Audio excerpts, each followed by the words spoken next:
Target ছিল খলিফা মানি না, 4 খলিফাকে ধ্বংস করে দিতে হবে, তাদের খেলাফত ধ্বংস করতে হবে। ষড়যন্ত্র চিকুনভাবে তিনি ষড়যন্ত্র শুরু করলেন। এক পর্যায়ে যখন হুসাইনকে শহীদ করলেন, শহীদ হয়ে গেলেন, রক্তমাখা জামাটা পড়ে আছে, হাসান হোসেন 2 ভাই দাঁড়িয়ে আছে। হযরতে মাওলানা আলী ধমক দিলেন, হাসান এবং হোসেন তোমাদের 2 ভাইকে দায়িত্ব দিলাম, এরপর হোসেন আমার ভাই শহীদ হলো কেমনি? কবা বাবা যেই পথে দাঁড়াইয়াছিলাম ওই পথ দিয়ে আসে নাই, তারা উল্টা পথ দিয়ে অন্য রাস্তা দিয়ে এসেছে। হোসেন রাদিয়াল্লাহু তাআলা আনহু, হাসান রাদিয়াল্লাহু তাআলা আনহু চোখের পানি ছেড়ে কান্দে। এমন সময় সারা মক্কা মদিনায়, বিশেষ করে মদিনায় মুনাফিকেরা জেগে উঠলো, তারা সুযোগ পাইল, বললেন আলী হুসাইনের পরে খেলাফতের দায়িত্ব তুমি পাইবা আমরা জানি, কিন্তু খবরদার ওই ওসমানের বিচার না করা পর্যন্ত কখনো কোনো অবস্থায় তুমি এই দায়িত্ব পালন করতে পারবা না, আগে আলীর বিচার করতে হবে। আপনাদের কাছে প্রশ্ন, আসামি চিহ্নিত হবে আগে না বিচার হয় আগে? আগে কোর্টে যায়, এটা তদন্ত হয় অনেক রকমের। হুট করে 5 জনে কইল তে মারছে, কিন্তু এটাতে বানাই দিয়ে কইতারে, টিয়া খাইয়া কইতারে, স্বার্থের চেয়ারের জন্য বলতে পারে, তদন্ত করার দরকার আছে কি নাই? এটা সুন্নাত। মাওলানা আলী তিনি বললেন আমি তোমাদের জ্ঞান দিয়ে চলি না, আমি মাওলানা আলী, আমি মা ফাতেমার স্বামী, আমি নবীজির আপন চাচাতো ভাই, আমি কুরাইশের বংশ, তোমরা পরামর্শ দিলেই সিদ্ধান্ত দিলেই আমি মানব না, আমি দেখবো এটার সঠিক হত্যাকারীকে, আমি মাওলানা আলী বেঁচে থাকতে তার বিচার করব। তবে শুধু এখানে বিষয় হলো আমাকে একটু সময় দিতে হবে, আমি দেখবো যে এটার মূল নাটকদাতাকে, এটার ভিতরে ইন্ধন কার আছে, কার হুকুমে এই সাহস তারা করেছে। আমার ভাইয়েরা, আমার বন্ধুরা, ওসমান গনি কত দামি ছিলেন। মাওলা আমার নবী বলেন, রে ওসমান, আমার 2 জন কন্যা তোর কাছে বিয়ে দিলাম, আর আমার কোনো কন্যা অবিবাহিত নাই, আমার 4টা মেয়ের মধ্যে 2টা মেয়ে আমি তোরে দিলাম। রে ওসমান, আমার যদি আরো মেয়ে থাকতো তাইলে 3য় নম্বর মেয়েটা আমি তোর কাছে বিয়ে দিতাম।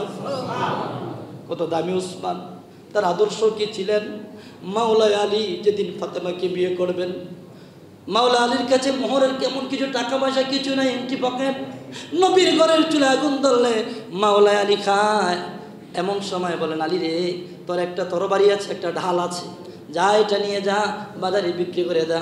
পথের মধ্যে ওসমান গনির সাথে দেখা হয়ে গেল। আলী দাঁড়াও, একটু দাঁড়াও রে আলী, কথা আছে। কোথায় যাও? বাজারে যাই, ডাল বিক্রি করবো, তরবারি বিক্রি করবো।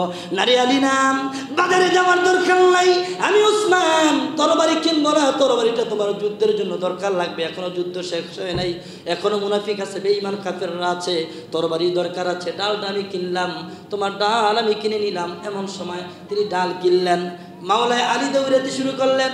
আবার ওসমান করে ডাক দিয়ে, আলী রে দাঁড়া, দৌড়াইস না, একটু আমার কথা শোন। মাওলানা আলী আবার পিছনে ব্যাক করলেন, বলেন ওসমান গনি ভাই, কেন আপনি আমাকে ডাক দিলেন বলেন? আলী রে, আমি বড় ধনী মানুষ, ব্যবসায়িক মানুষ, পয়সাওয়ালা মানুষ, তরবারির অভাব নাই, গোড়ার অভাব নাই, উঠের অভাব নাই, খেজুরের বাগানের অভাব নাই, পয়সার অভাব নাই, আমি কেন তোর ডাল কিনলাম? তুই তোমাকে জিজ্ঞাসা করলি না? আলী কয় আমি খুশি, ফাতেমারে বিয়ে করবো। ভাই জিজ্ঞাসা করতে মনে নাই, একটু জানতে চাই। ওসমান গনি বললেন, ভাই আমি তোরে ডাল দিলাম, ডাল তো দিলাম, পুরোরায় আমি টাকাটা তোরে দিয়ে দিলাম, টাকাও তোর, ডালও তোর। দেখে বলে ওসমান গনি, ঢাল দিয়ে দিলাম, টাকাও দিয়ে দিলাম, তার কারণ কি? ওসমান গনি চোখের পানি ছেড়ে বলে, আলী রে, হাসরের ময়দানে যদি আমার কোনো নামাজ, আমার কোনো ইবাদত আল্লাহর দরবারে মঞ্জুর না হয়, আমি বলবো আল্লাহ, ফাতেমার বিয়ের সময়, মাওলানা আলীর বিয়ের সময় আমি ওসমান গনি কিছু শরীক হয়েছিলাম, এর বিনিময়ে তুমি আমাকে জান্নাত দিয়ে দাও। আল্লাহুম্মা সাল্লি।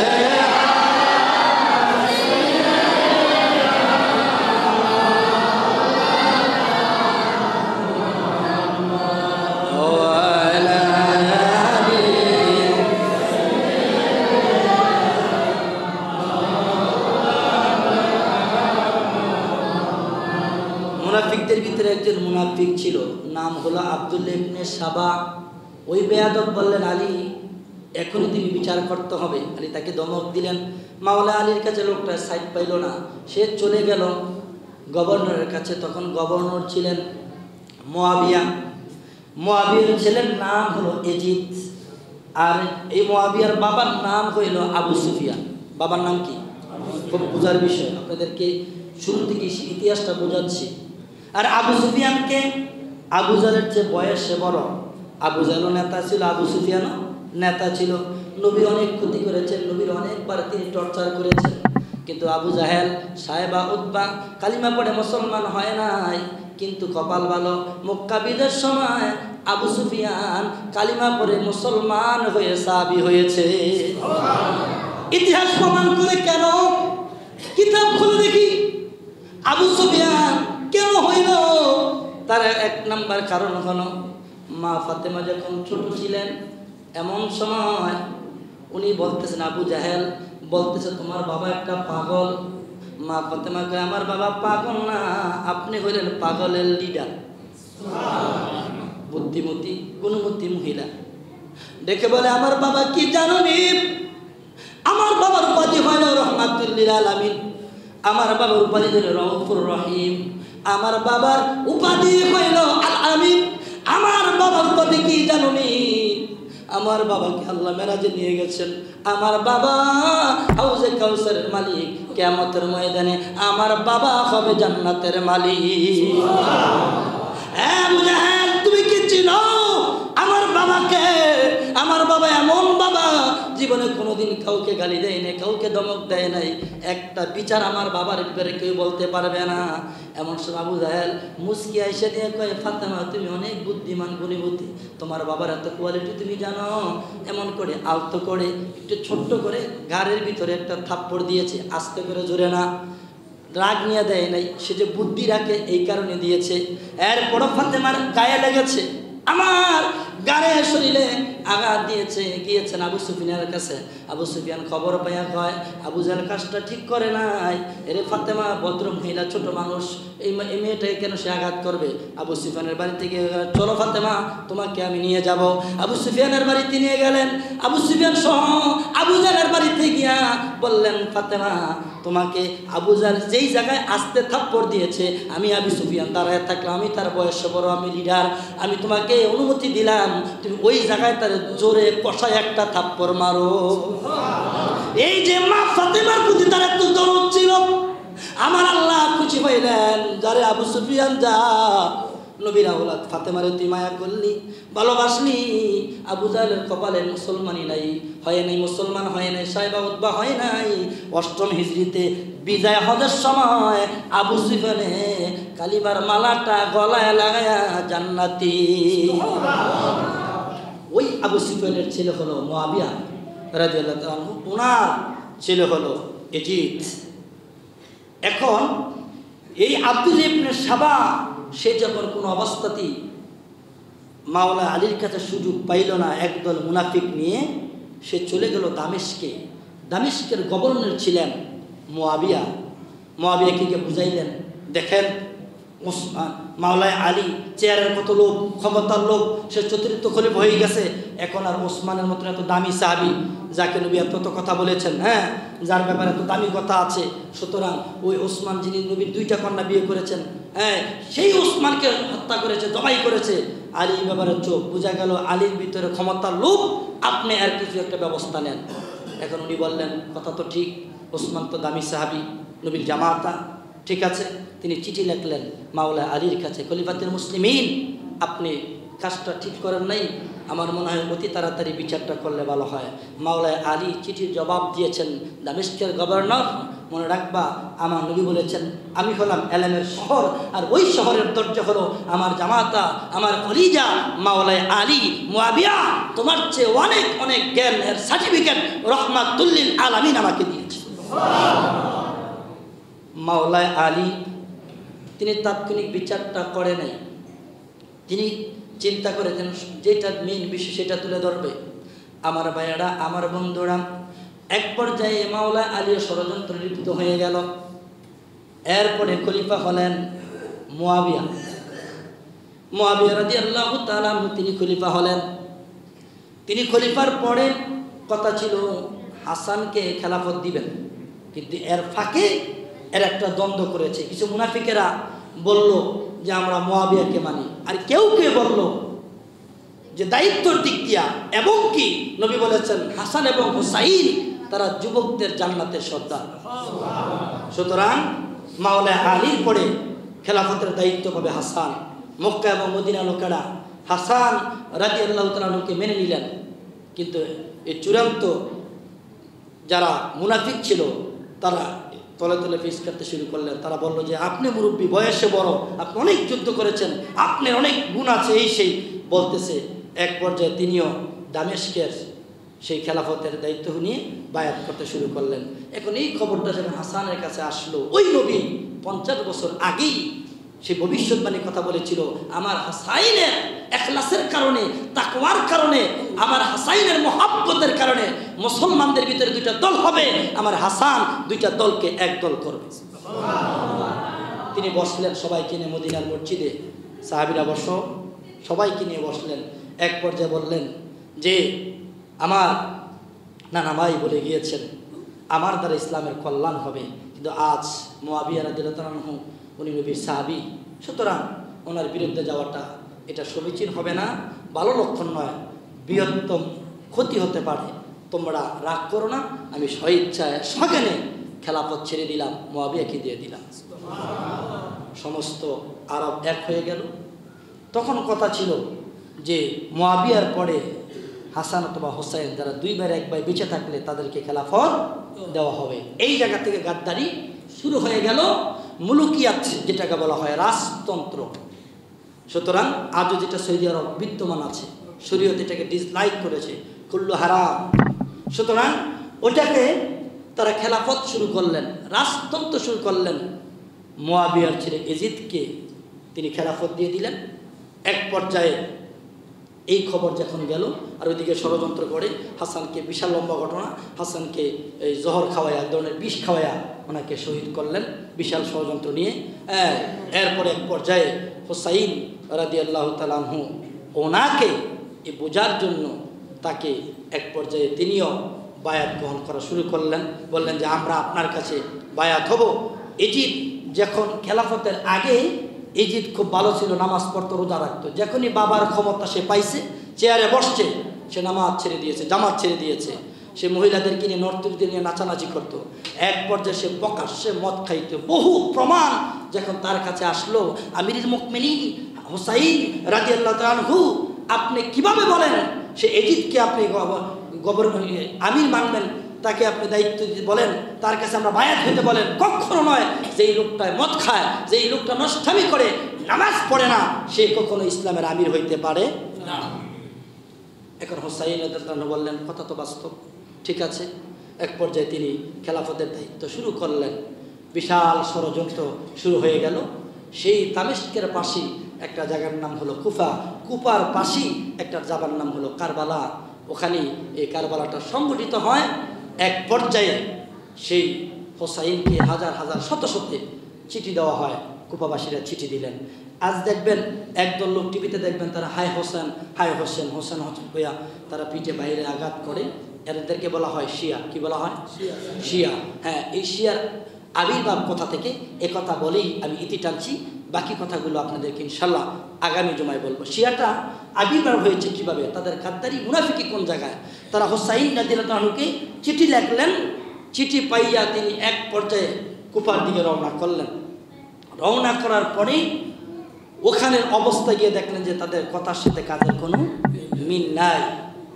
মুসলিম আকিব ওনার এক ভাই ছিলেন, তাকে তারা জবাই করে দিল, মেরে ফেললেন। ওনাকে ওনার লাশটা পর্যন্ত গিয়ে তিনি পাইলেন না। এক পর্যায়ে তিনি দেখলেন যে পরিস্থিতি গোলাটে। বহু পাগড়িওয়ালা, দাড়িওয়ালা, জুব্বাওয়ালারা ইয়াজিদের পক্ষ নিয়ে নিয়েছে। টাকার বিনিময়ে হোক, ক্ষমতার বিনিময়ে হোক, তবে বেশিরভাগ লোকদেরকে সুন্দরী নারী দিয়া তাদেরকে কাবু করেছে। নাউজুবিল্লাহ বলেন। আজ এত কণ্ঠে বলতে হয়, বাংলাদেশে বহু লোক আছে, একজন নষ্ট মেয়ের পক্ষ নিয়ে উকিলেরা দেখা যায় সেই মেয়েটা মদ খায়, বাজে কাজ করে, উকিল ব্যারিস্টার তার পক্ষ নেয়, একজন আলেমকে জেলখানায় হাত করা পড়ানো হয়, আর একটা মেয়ের হাতে হাত করা নাই। মনে রাখবেন, যেই দেশে হক্কানি আলেমদের ইনসাফ থাকবে না, ওই দেশে কখনো কোনো অবস্থাতেই শান্তির আশা করা যায় না। ঠিক কিনা বলেন? আপনি শান্তি চাবেন? আমাদের একজন আলেমকে গ্রেপ্তার করা হয়েছিল একটা ফেসবুকে কমেন্ট করার কারণে। এটা নিয়ে বিস্তারিত হয়েছে, আমি নিজে আন্দোলনে গিয়েছিলাম, ওনাকে হাত করা পড়াইছে।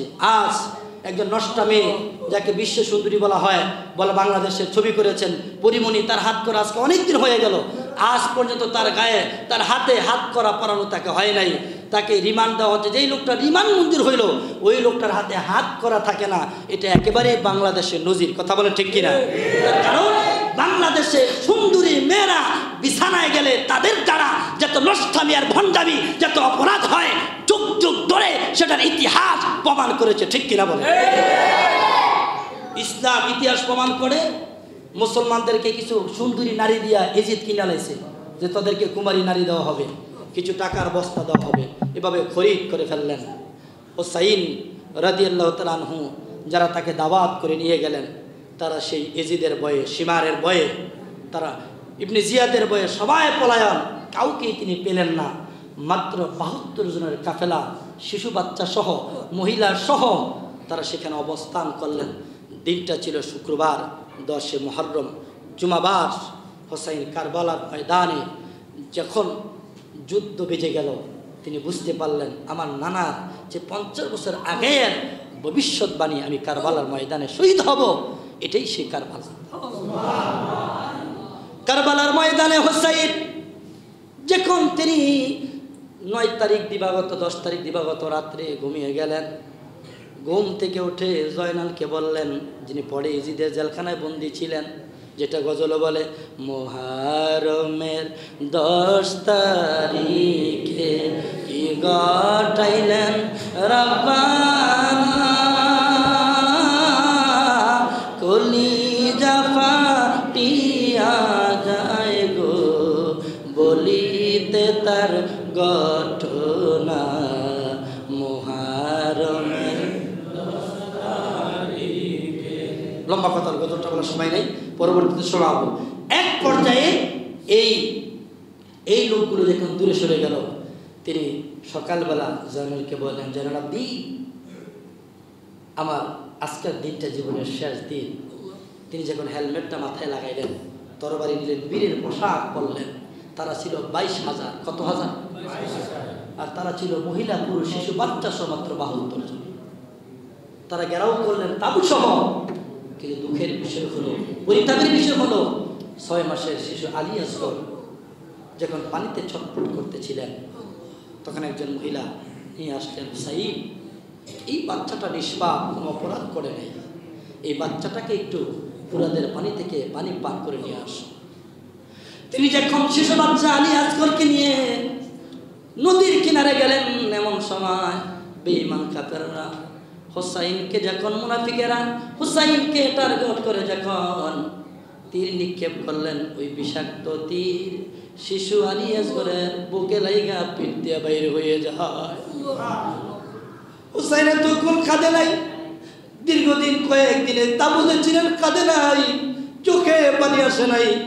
হুসাইন রাদিয়াল্লাহু তাআলা আনহু, শিশু বাচ্চার রক্ত যখন সাদা পাঞ্জাবিটা লাল হয়ে গেছে, হাত দুইটা লাল হয়ে গেছে, তিনি চোখের পানিটা ছেড়ে বলেন, ও দুনিয়ার মানুষেরা, আমার নানা কি এই জন্য ইসলাম কায়েম করেছিল, যে ফুরাতের পানি কুকুর খায়, জানোয়ারে খায়, পশু পাখি খায়, অথচ আমার নানা বলেছেন জান্নাতের যুবকের সর্দার হলো আমার হাসান, আমার হুসাইন। আজকে তোমরা আমাদের আওলাদদের গায়ে রক্ত জড়িয়েছ, আমি তোমাদের কাছে বিচার দিলাম না, আমার নানা ভাইয়ের কাছে বিচার দিলাম। বললেন, কে আছো রে তাবুর ভিতরে? নাও শিশু আলী আসগরকে ফুরাতের পানি আমি খাওয়াইতে পারি নাই, তবে আমার মন বলে এই শিশু বাচ্চাটাকে পানি খাওয়াইতে পারি নাই, শাহাদাতের পানি পাল করেছি। হাসরের ময়দানে, কিয়ামতের ময়দানে আমার নানা ভাই নিজে হাউজে কাউসারের পানি খাওয়াবে।